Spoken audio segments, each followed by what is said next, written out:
नवरात्रि के पहले दिन माँ दुर्गा के पहले स्वरूप माँ शैलपुत्री की पूजा अर्चना की जाती है। शैलपुत्री का नाम उनके जन्म के कारण पड़ा, जिसमें शैल का अर्थ पर्वत और पुत्री का अर्थ पुत्री होता है, अर्थात वे हिमालय पर्वत की पुत्री हैं। माँ शैलपुत्री का ये रूप हमें त्याग, निष्ठा और साहस का संदेश देता है।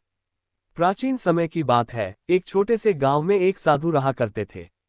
साधु माँ शैलपुत्री के परम भक्त थे और दिन रात उनकी भक्ति में लीन रहते थे। साधु ने अपने जीवन का एक ही उद्देश्य बनाया था, माँ शैलपुत्री के दर्शन करना और उनसे आशीर्वाद प्राप्त करना। साधु हर दिन माँ की मूर्ति के समक्ष बैठकर ध्यान और पूजा करते, लेकिन उन्हें अब तक माँ के प्रत्यक्ष दर्शन नहीं हुए थे। एक दिन साधु ने कठोर तपस्या करने का संकल्प लिया। उन्होंने भोजन और जल का त्याग कर माँ शैलपुत्री का ध्यान करना शुरू कर दिया। दिन बीतते गए और साधु अपनी तपस्या में और भी गहराई से लीन होते गए। उनकी तपस्या इतनी प्रबल हो गई कि देवताओं ने माँ शैलपुत्री से कहा, माँ, आपके इस भक्त की तपस्या इतनी कठोर है कि उसे अब आपके दर्शन देने चाहिए। माँ शैलपुत्री साधु की भक्ति से अत्यंत प्रसन्न हुई और उन्होंने प्रकट होकर साधु से पूछा, वत्स, तुमने इतनी कठोर तपस्या क्यों की है? तुम्हें मुझसे क्या चाहिए? साधु ने उत्तर दिया, माँ, मैंने अपनी सारी जिंदगी आपकी भक्ति में लगा दी है। मेरा एकमात्र उद्देश्य आपके दर्शन करना था। अब जब आपने मुझे दर्शन दिए हैं, तो मुझे और कुछ नहीं चाहिए।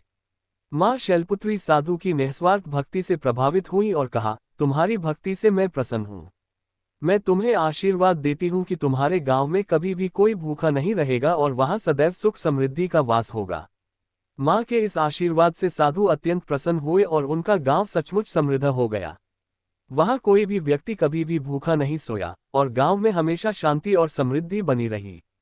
माँ शैलपुत्री की कृपा से साधु की तपस्या सफल हो गई और उनका जीवन धन्य हो गया। माँ शैलपुत्री का पूर्व जन्म सती के रूप में हुआ था। सती दक्ष प्रजापति की पुत्री थी और उनका विवाह भगवान शिव से हुआ था। लेकिन एक यज्ञ के दौरान दक्ष प्रजापति ने भगवान शिव का अपमान किया, जिससे दुखी होकर सती ने यज्ञ की अग्नि में कूदकर अपने प्राण त्याग दिए। उनके इस बलिदान से भगवान शिव अत्यंत क्रोधित हो गए और संसार से विरक्त होकर घोर तपस्या में लीन हो गए। सती के इस बलिदान के बाद वे हिमालय पर्वत के राजा हिमावन और रानी मैनावती के यहाँ पुनर्जन्म लेकर शैलपुत्री के रूप में जन्मी। बचपन से ही शैलपुत्री अद्भुत सौंदर्य, गुण और भक्ति से परिपूर्ण थी।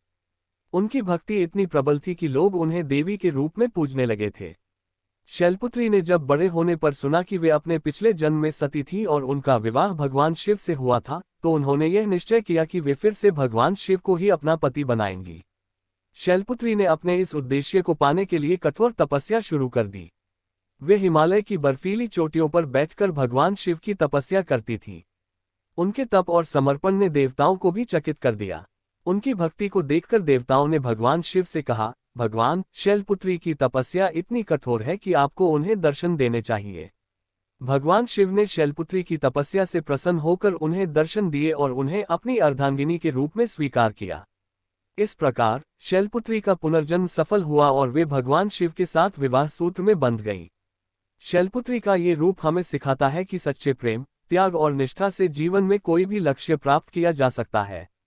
माँ शैलपुत्री का नवरात्रि के पहले दिन विशेष रूप से पूजन किया जाता है। उन्हें त्रिशूल और कमल का फूल धारण किए हुए देखा जाता है और उनका वाहन बैल होता है। त्रिशूल शक्ति और संहार का प्रतीक है, जबकि कमल शांति और पवित्रता का प्रतीक है। भक्तगण माँ शैलपुत्री की पूजा अर्चना कर उनसे शांति, धैर्य और शक्ति की कामना करते हैं। माँ शैलपुत्री का ध्यान करने से मन में स्थिरता आती है और व्यक्ति के जीवन से नकारात्मकता दूर होती है। उनकी पूजा से व्यक्ति को मानसिक और शारीरिक बल प्राप्त होता है और वह जीवन की कठिनाइयों का सामना करने में सक्षम होता है। माँ शैलपुत्री अपने भक्तों को संजीवनी शक्ति प्रदान करती है, जिससे वे जीवन की हर कठिनाई को सहन कर सकें।